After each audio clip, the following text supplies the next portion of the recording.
So I interviewed a guy named Eugene Litvock.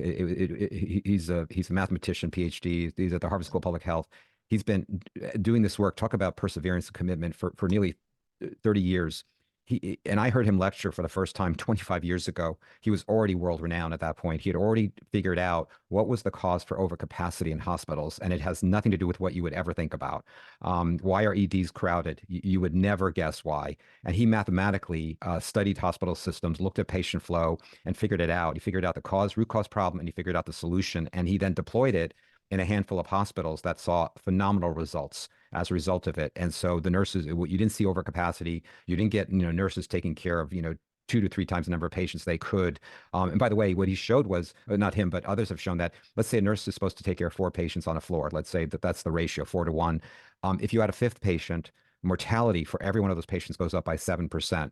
If you had a sixth one, it goes up to 14% for every one of those patients. And then after that, mortality is exponential. And, so clearly, and this has been demonstrated, people are dying because of overcapacity in EDs and hospitals. And nurses are getting burnt out and demoralized, as John was saying before.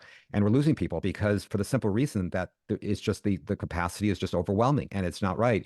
And so the question there is, well, and so Eugene figured it out. If you're interested, I could shorthand his solution, which is actually really elegant, really simple, not that complicated, and doable for every hospital system. And I said to Dr. Litvack, I said, Eugene, I heard you talk about this over 20 years ago at the Harvard School of Public Health when I was sitting and listening to your lectures. And what have you been doing for 20 years? Like, what's going on? Like, how come every hospital system isn't using this, and how many are?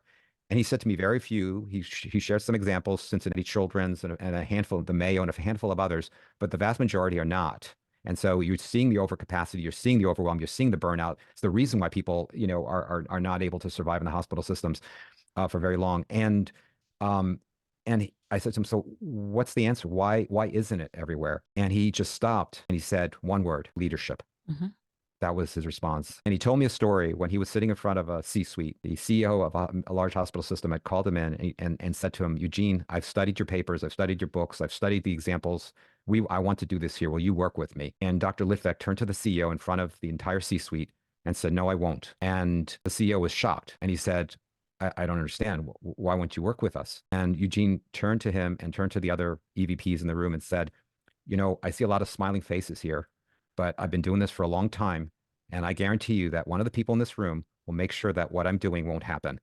They won't stand up for it. They won't fight for it. They won't have the courage.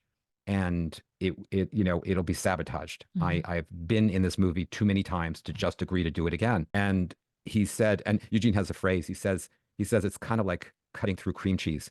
There's no resistance, but you don't get any slice. And that really kind of typifies it, right? That's a great.